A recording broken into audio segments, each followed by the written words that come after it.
What's going on, fight fans? Jake Lippman here with Combat Sports today with none other than the new welterweight champion of Tuff-N-Uff, Ernesto Starboy Rodriguez. How are you, Ernesto? I'm doing great, my man. I'm doing great.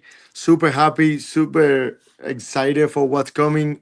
Super happy for everything that happened in my career. I'm so excited for what's coming. Yeah, and I know everybody's probably asking you all about the titles. We're going to take this a different direction here. And I know you went back to work, not just in the gym, but actual work. So talk to me about how being a bartender, I know you're a bartender on the Vegas Strip. Talk to me about how those skills correlate and how being a bartender has helped you as an MMA fighter. They help me because they help me to bring money to my house. In the meantime, trying to make a big MMA because, everybody knows, MMA at the beginning they don't pay well.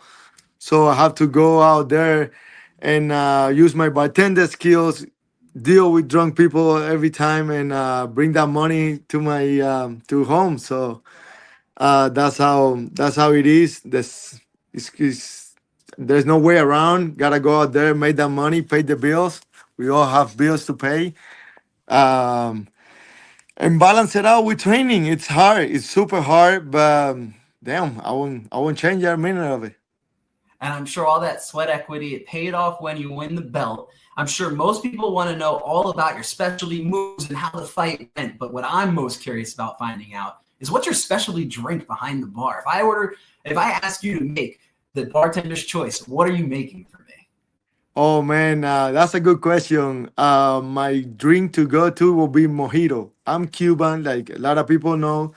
Mojito first time made was in Cuba. So once I became a bartender, I went back to Cuba. I saw the recipe. I saw how they're doing over there, and that's my to go. And then every time like somebody asks me, like a lot of bartenders, they hate to model the mint. That's actually how you do it, and I don't mind at all. You can ask me that. Give me 10 mojitos. I'll make 10 mojitos for you. So I love it. It's a rum. From Cuba. I'm a rum guy, and Absolutely. yeah, I mix model that man with rum, little bit of lime juice, little bit of simple syrup, top it up with soda water, and there you have a mojito. A nice, simple, good drink. So everybody knows exactly what they're going to go ahead and do. When they show up to the Vegas Strip, they're going to ask for a mojito from the boy Starboy behind that bar. Absolutely, absolutely. And just make sure you don't forget the tip, folks. Exactly. Don't forget that. That's the most important part. So you can get the second one stronger. Exactly. You That way we see? can save a little money. Exactly. Everything balance it out. And so I'm sure we can share tricks of the trade all day. But I think you hit something that I wanted to talk about a lot. And I know you talked about being Cuban, and a lot of people know that, but there's so many people out there that haven't gotten to know the Starboy yet and hear about your Cuban culture. So I just want to first mention a couple of the big names. As we know, Yoel Romero, Hector Lombard, and then, of course, I actually saw him the other day at the PFL card, Robelis de Spain. So we've got a lot of really popular Cuban guys. We talked about your specialty drink. What's your specialty move, and how does that relate back to your Cuban culture? It relates a lot. It relates a lot. All those guys are great fighters. All those the great Cuban. I look up to Joel Romero a lot. Like when I was a little kid, I used to watch him wrestle. Now I grow up, I watch him fight. I'm kind of following his steps in a way or another. So yeah, all those are great guys. They're very connected with them. And it's amazing for all my Cuban culture to have that, to have those fighters, and me being able to represent my culture, my country, and the people that support me. Feel felt great support for my Cuban people on my last fight. A lot of them were with flags supporting me. They were screaming out loud, and I felt that energy. It was a great feeling to have that support behind me, and also American fans too. My American people that go to support me. I know people from everywhere. Like Vegas is there's people from everywhere coming and living here. Like Europeans, Italians, Cubans, Mexican, Americans from all over the U.S. So yeah, it feels great. And I'm sure between the fighting part of your life and the work side of your life, you're probably meeting so many people at all times. And you're able to probably pick and choose little pieces of their life, their game, their wisdom, whatever part of life it is, and you're able to learn from it. So I want to focus in on some of these Cuban guys. Where do you kind of draw some of your influence in terms of mixed martial arts? Because, and I'll say what I'm hoping to hear, I feel like you kind of fight a little bit like Yoel Romero. So I kind of am just curious, like, where do you draw your style from? I do kind of fight like him. Like I said before, I look up to him a little bit. The way he fights, he used his wrestle, but at some point, I feel like he stopped using his wrestling, and I gotta learn from that mistake. I gotta. It's not my mistake, but I saw it, so I don't think at some point I will stop using my wrestling because I know it works 99% of the time. So I look like I see a lot of good things that he was able to achieve in the sport. But I wanna like do a little bit better. I wanna get that UFC belt that he couldn't get. And there is also Randy Couture, which he's American, but I look up to him a lot because his fighting style. He was a ground and pound guy that take people down and just mash them on the ground. So that's one of my reference in the martial arts world. And my dad, thank God I have my dad on my side. He pushed me a lot. He's always there, like trying to make me work even harder than what I already work. And those three guys, I would say. That's awesome. And your dad's in Vegas with you? Yes, he just moved to here to Vegas like 3 months ago from Cuba. That's And awesome. when I was a little kid, he used to take me to train and everything. I used to get annoyed by him. You know, when you're a little kid and your dad is pushing you too hard, you're like, get off me. Like, you don't want to be that. But now, as a grown man, that support means a lot because you don't get that kind of support on your everyday grinding, on your everyday training from many people. So it's good to have him around now. And is he still pushing you the same way he was when you were a kid? Not the same way because I'm a grown man now, but just the little things that he say, he kind of I take him, I absorb them, and then I do it. Absolutely. And I'm sure that having him nearby just makes everything in life so much easier, not just the fighting side of things. But in life, just exactly, just like you say, in life in general, it makes it easier. It's great to have family around. For sure. And so I do want to change the topic a little bit from family. One thing that you said that I needed to ask you about was your ground and pound style. I mean, you always come forward. It doesn't matter the opponent you fight. I've seen you fight grapplers. I've seen you fight strikers. You're always coming forward. You're using your hands to set up your ground. You're using the ground game to set up your hands, and it all flows together. But one big change in MMA has happened recently, and it's been the addition of the 12-6 elbow. So I just want to know your opinion as a wrestler that really focuses on the ground and pound. Either how do you think that the 12-6 elbow is going to impact you or in general the entire sport? No, it's a great add-on to the sport in general. Like you say, it's a great because we're gonna see more blood. Fans love that.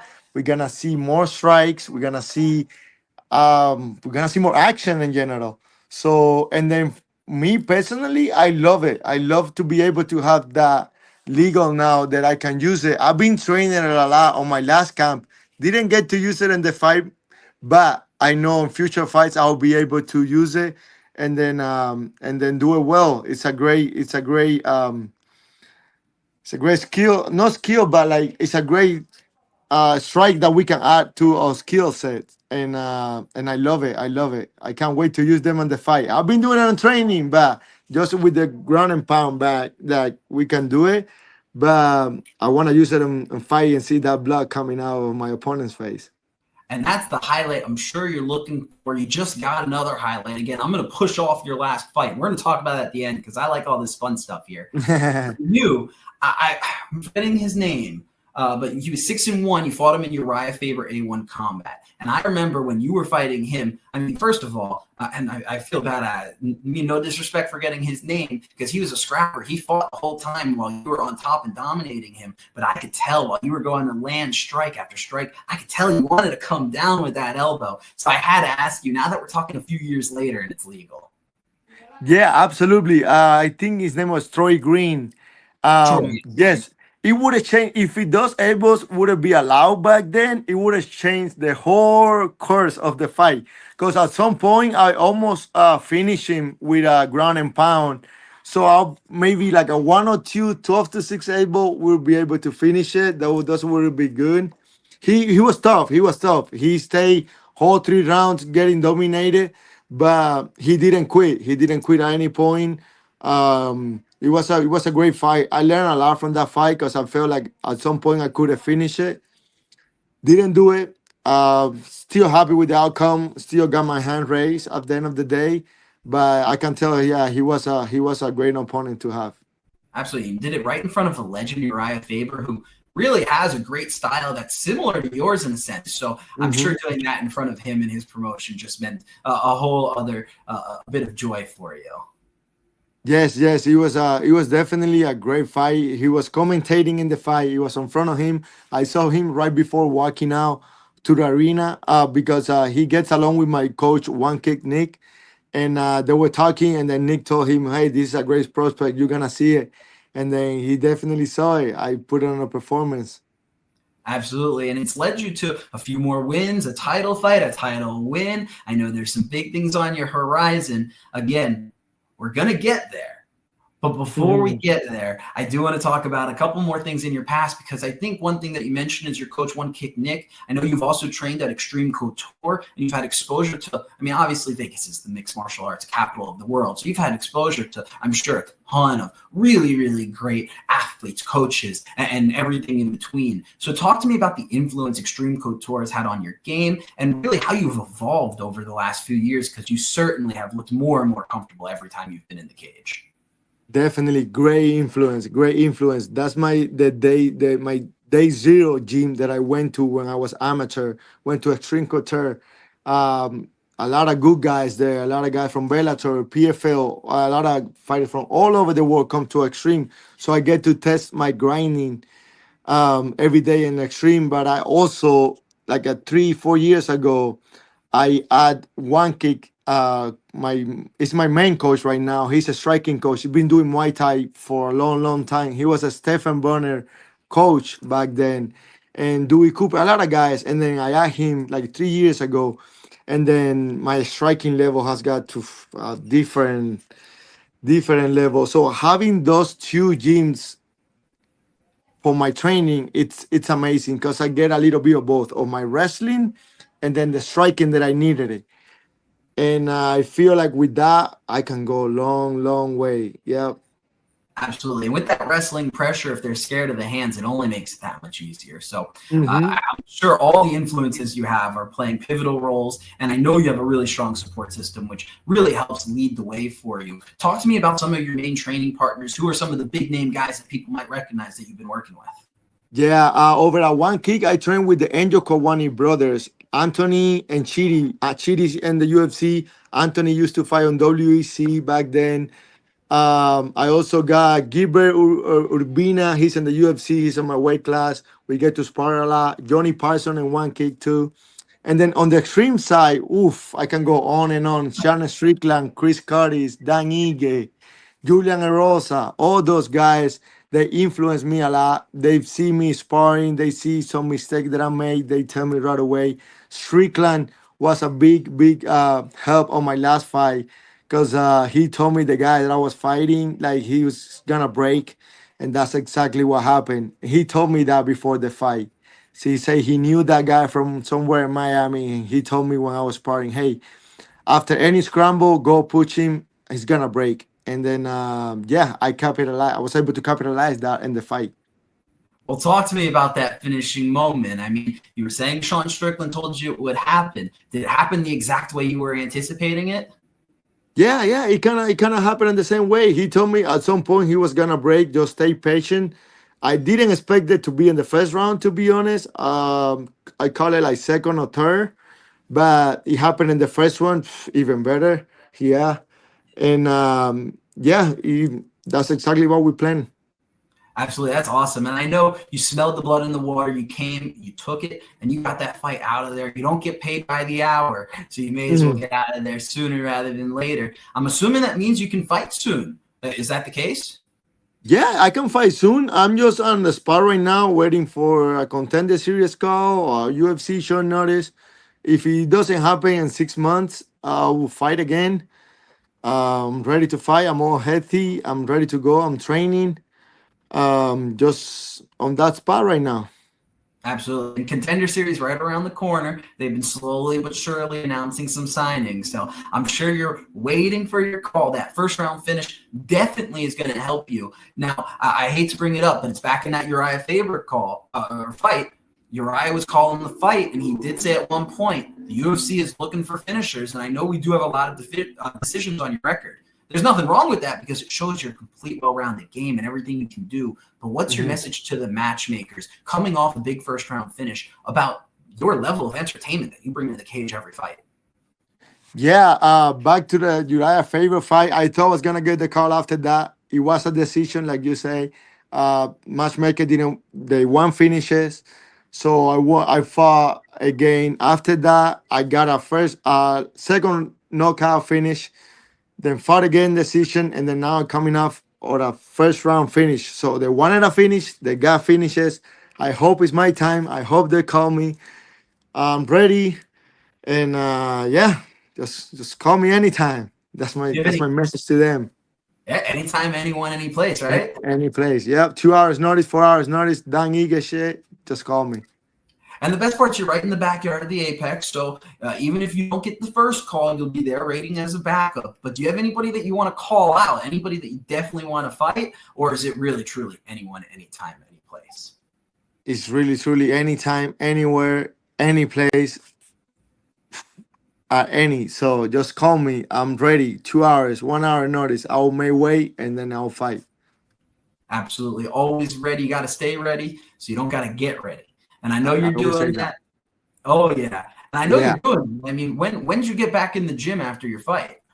The next Monday, I went to worked 8 hour shift. Right after, went to training.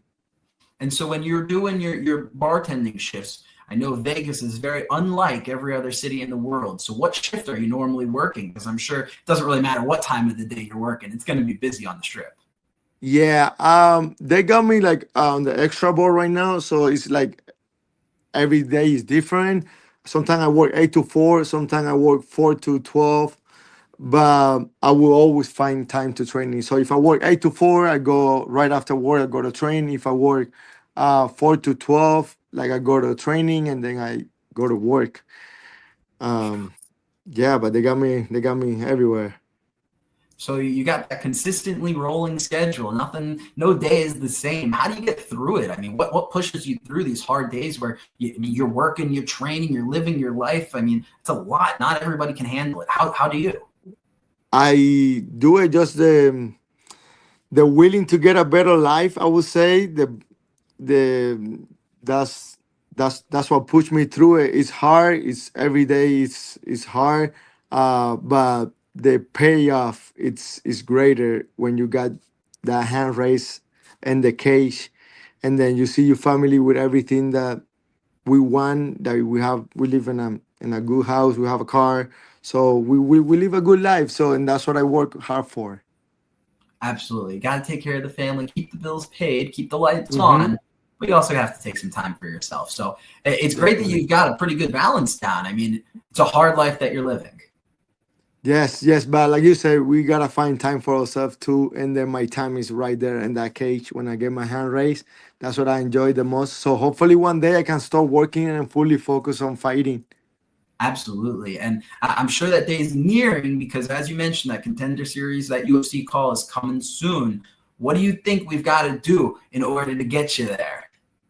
I think I've done enough already. I'll be very, very surprised if I don't get in this season because I've been chasing it for 2 seasons. Last year, I didn't fight for like 6 months, just waiting on that call on contender season.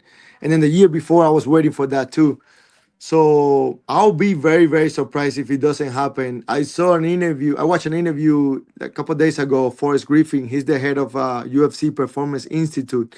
He's the head of the combine that I was with last year in Mexico. And then he say he's one of the main um, things that he wants to get done is get me on contender this season. He specifically said my name on the interview. So I'll be very, very surprised if I don't get in there now. So we'll see. Well, let's just keep doing what we're doing, showing support for the Starboy and watching all these great fights, knockout victories. And I think there's so much more to come. So fans got to stay tuned. But let's just keep moving forward, because I think there's a few more questions that we can get out of you to make sure everybody understands who you are and where you're going. So I just got a couple more for you. I think first and foremost, though, you just mentioned the UFC PI down in Mexico. And this is something I'm so happy you brought up, because I want to learn more about that PI in Mexico. Tell me about your experience there, the offerings they have, and just how it's going to impact martial arts. Oh man, it's an amazing thing what they doing there. It's they just opened that new the Mexico Performance Institute, so they brought a lot of like 40 athletes for from Latin America, and they brought them over. They test us or wrestling, strength and conditioning, or cardio, and they end up picking 19 athletes to stay at the UFC PI Mexico, where they provide food, they provide training, they provide like housing and everything for the athletes to just fully focus on fighting. So I was part of that program last year. And then because I live here and because they saw my talent, like I pretty much dominate all my weight class guys over there on the wrestling and the striking wise. So they gave me the PI here in Vegas. So Awesome. they where they can give me food, like strength and conditioning training, physical therapies, and it's a great help. Like that's a dream come true for any athlete that you can have those things for you training for your career. They also have nutritionists with it makes the weight cut easier, and it's great to have them. It's great to have that PI facility where you can get on the cold plunge, jacuzzi, sauna, food, train, everything. And then the experience in Mexico was amazing. Was amazing. It was a whole week of full training and testing. They test your neck strength. They take you power when you throw punches. They train you grappling. They test everything, like all the aspects of martial arts. And I feel like long term, it will have a big impact on the sport by itself because it develops the up and coming athletes.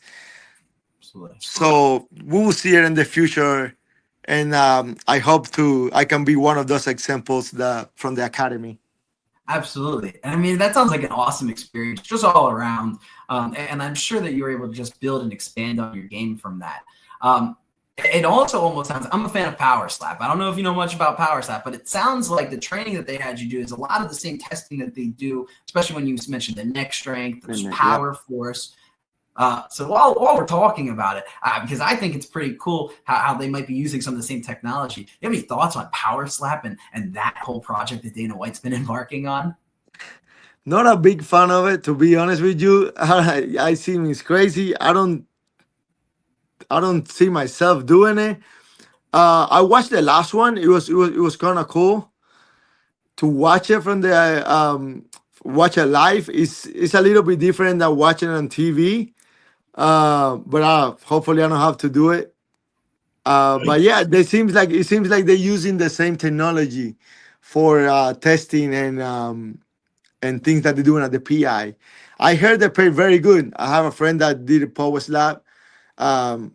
She loved it, and she said she'll be down to do it again. I'm like, oh, okay, yeah, that's a different story, yeah.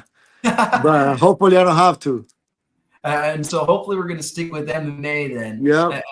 I know for you, I mean, the grappling has always been your roots. And I know you just mentioned a second ago at the PI, you've been able to test everything, your striking, your grappling. But I think the best part, and kind of how we just talked about how they're using the Power Slap technology and using it the same way for the MMA fighters. And I think the other best part about all of this is that the UFC is also expanding into grappling, wrestling events, professional jiu-jitsu events. Jiu-jitsu. So, do you want to talk to me a little bit about how you've seen the growth of the grappling arts throughout not just the UFC's initiatives, but throughout the world?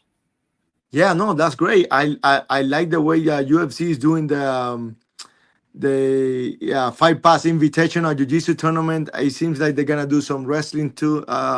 That's great because it teaches the fans to like the grappling a little more, to enjoy the grappling a little more.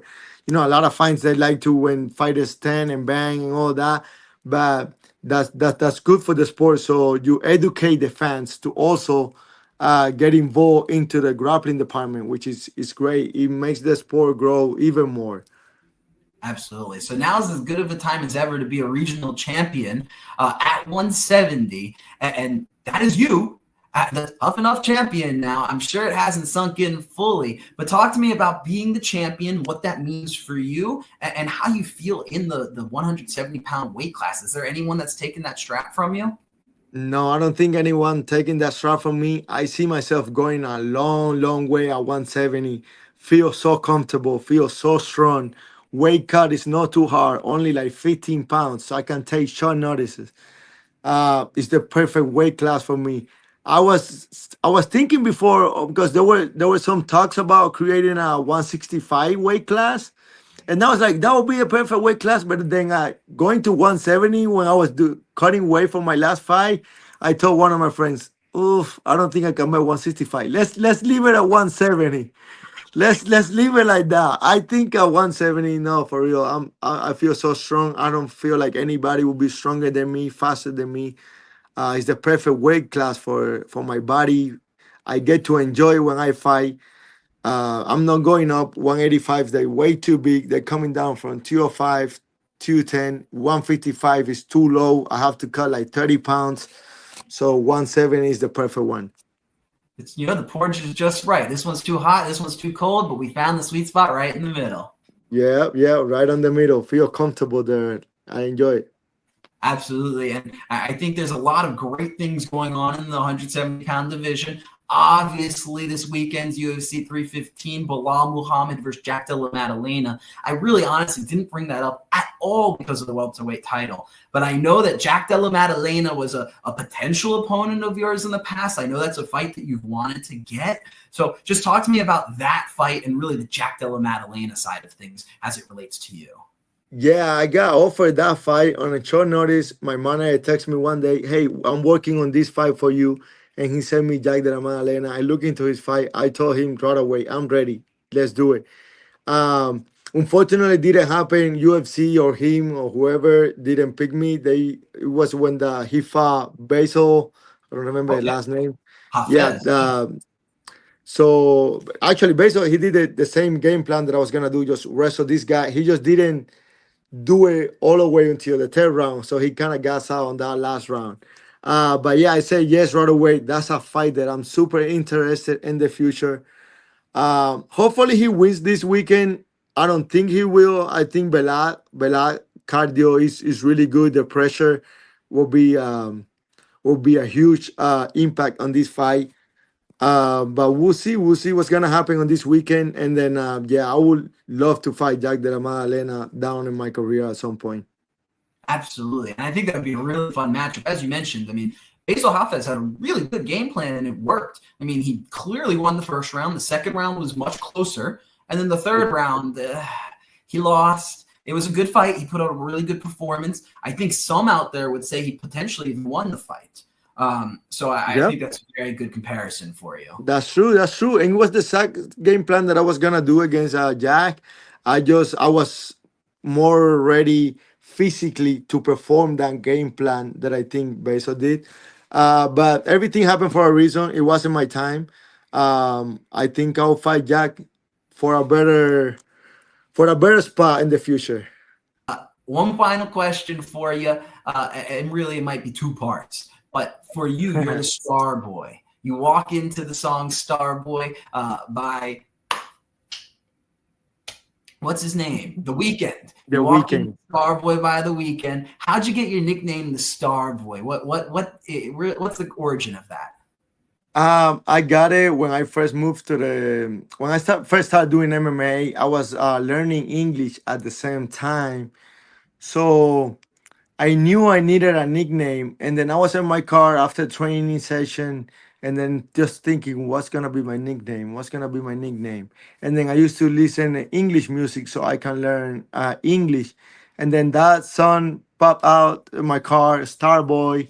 I kind of went to YouTube, translate the lyrics, and then I was like, oh, I guess Starboy it is. This is a good feeling. And then Yeah, after my first amateur fight, so I walk out with the Starboy, and then the Starboy as a nickname. And then after that, I went to the gym, and everybody was like, "Hey, Starboy! Hey, Starboy! What's up, Starboy?" And I'm like, "Oh shit, this feels good." So I was like, "Oh hey, Starboy it is. I'm a Starboy." And then I'm a yeah, star boy. I got a lot of people tell me that it really matched with my personality and the way I do things. So yeah, I like it. And it works well. I mean, you're coming off your second main event, your first title fight, first title win. You really have had an amazing career, 4-0 as an amateur, 10-1 as a pro now. So just talk to me now. What's up for the Starboy next? What's going on in your future, and where can the people find you? No, it's great. Yeah. Uh, like you say, second main event, first title fight. Everything is being great for a Starboy. For the future, I hope to get in contender or UFC short notice. I hope I can get those done and get my part of my dream, make it happen. And then people can find me on Instagram as a Starboy MMA and Facebook, Ernesto Starboy Rodriguez, YouTube. TikTok. I'm trying to get famous on TikTok. It's really hard, but I'm trying. I'm They make it making look so videos. much easier. Oh man, I've been making videos and I don't see my videos getting views. So guys, please support me on TikTok. Let's make it happen. Find the Starboy on TikTok, Instagram, Facebook, YouTube. I know you've got a YouTube channel as well with a Yeah, highlight video, a couple of your fights on there. So find Ernesto anywhere. You're definitely going to want to find him now before the bandwagon leaves the station. Ernesto, it's been a pleasure talking to you. Thanks so much for spending some time out of your day here to talk with us here at Combat Sports Today. And we're wishing you all the best of luck. absolutely, brother. Great interview. Great talking to you as well. And then let's change that Newcastle shirt for a Manchester City one. No, you did not just say that. I'm happy you recognized it, though. We're I going to the did Champions recognize it. I did recognize it, brother. Got my Champions League jersey right here. Yeah, yeah. Hey, let me tell you, there is the one of the heads of the PI. He's Duncan French. He's a very big Newcastle fan, and we're always talking about it. So Wow. I might have a new friend. yeah, yeah, you will. Awesome. Well, Ernesto, it's a pleasure talking. I can't wait to do it again. But for the time being, I can't wait to see you fight soon. Thank you, brother. I can't wait neither. Hopefully, good things happen in Starboy career.